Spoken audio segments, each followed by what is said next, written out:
Hi guys! Happy Sunday! So, good morning, good morning! Hindi yata ako yun! Guys, ito nagdala ng pancit si Tinong sa amin. Tikman natin. Ang sarap! Kayo na, nagka-crave ako sa palabok. Pamili ako kay Ingat. Walang palabok. Ngayon, merong pancit. Masarap. Gusto nyo i-try? Para sa ng pansetan? Pampahaba ng buhay. Hindi, ali. Ano? Pampahaba. Pampahaba ng buhay. Tama ka dyan. Ang sarap guys. Ito, bigyan ni Tito Larry to. Nagluto ata ng pancit si Tito Larry. So ngayon, pinuntahan niya kami dito and bigyan kami ng pancit. So, tikman mo ano. Tikman mo yung ano, yung fishball. Ano sa'yo? Ay, yung parang kikiam. Ito. Good morning. Good morning. Good morning. Meron tayong ayuda. Ang sarap. Masarap siya guys. What is your rate? Ano ang rate mo sa pancit ni Tito Larry? Sabi ka ng totoo. Ano to? Sabi ka ng totoo. Anong lasa? Masarap. Anong lasa niyan? Masarap. May ambay. Masarap. Napipilitan ka ba? Eto guys, bigyan ni Tito Larry to doon to niluto sa kabila. Tapos ngayon binigay dito sa amin. And meron na kaming pandagdag sa ulam namin mamayang tanghali. Dahil anong ulam natin mamayang tanghali? Ano? Hindi ko parang. Hindi ko pa rin alam kung anong ulam natin tanghali. Baka magluto na lang kami dyan kung anong ano namin dyan. Kung anong stock namin dyan. And meron kaming problema. Problema guys, kasi magba-birthday si Yano. Balak namin mag side trip sa... Saan ba natin balak mag side trip? Sa ibang lugar. Kaya lang, sabi niya, may naririnig daw siyang ingit-ingit na naman sa preno ni Mardy Carcar. So kapag naririnig ko din yun, kahit naka-close yung ano natin, bintana. Tsaka, yung sa sa aircon, hindi sa aircon. Kasi umiinit 'yon pag sobrang Kasi guys, meron talaga ano yun.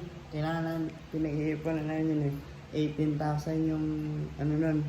Yung, ano yun dito? Yun yung sinabi ko nung last time na... Compressor ba yun to? Papalitan yung compressor niya kasi yung langis. Sumasama na doon sa... Nasa ano yun eh. Gano'n niya. 18,000. nasa 18,000 yun. Baka ano na namin yun, paggawa din namin guys. Ngayon, chinig ko yung preno mo sa harap, di ba? Pinalitan mo yun, makapal pa naman siya. Palagay ko yung sahon yan. Yung sa likod. Kailangan natin magpalit ng brake shoe. Pero tetest ko pa rin. Tetest drive ko muna kung malaman ko kung saan yung tumutuloy. Pagpababa po. Pagpababa to, Hindi siya tumutuloy. Oo, di ba? Naalala mo nagpunta tayo dito sa may sa may kainan dyan. Sa may parang pure gold dyan. Tapos Sa may Beverly. pababa siya, 'di ba? Yung sasakyan maingay nun, hindi yung hindi yung sa likod. Yung sa atin yun. Yung tunog, ganun. Lalo kapag dinidinan mo yung Preno. yung preno. Yun ang umiingay. Yun ang niya. Tsaka yung aircon namin, guys, kapag sobrang init na ganyan, for example, nasa labas kami. Tapos traffic. Tapos katabi namin mga sasakyan, na parang nakukuha niya yung init, Iinit mo no? yung mga sasakyan na. Iigop niya. Parang nahihigop niya. Nahigop niya po yung init. Di ba malamig siya, tapos biglang biglang parang magiging hangin lang, no? Parang nawawala yung aircon. Tapos ang gamot doon, papatayin ko. Sisindihan ko. Yung sisindihan ko ulit. Yun ang... Lalamig na naman. Tapos lalamig na naman. Yun ang sakit ng namin. Tsaka yun lang, parang preno lang. Yun lang naman. Wala naman akong makikita na... Sige natin. So yun guys. Thank you kay Tito Larry kasi pinadala niya kami ng pansit. Dala niya kami ng pansit, tsaka meron na kami pandagdag sa ulam mamaya. Kasi yun to. May kapalit mamaya yan. Nilutuin nyo.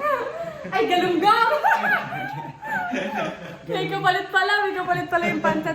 Tsaka guys, maganda dito kami. Malapit lang sa Tito Larry. Matatanong Yes, guys. namin siya kung kailan siya free tumingin ng sasakyan. Pare-pares kami busy kasi guys, kaya... Si Tito Larry, guys. Hindi kita kahit kapit-bahay kami, no? Yes Alam guys, naman, busy talagang sa ano, napapagawa tayo ng sa oras. ginagawa sa Sumagot bahay. lang po ako. Binalang ko lang talaga ng pansin itong dalawang inaanak ko. No? Namimiss ko na kasi. Oo, kasi nung nakaraan, lumabas kami. Tapos, saan pa tayo nagpunta? Sa ano, yung nagpicture-picture ka din sa ano, Oo, sa sa mga labas. tawag doon. Anong kaya yun? Sa...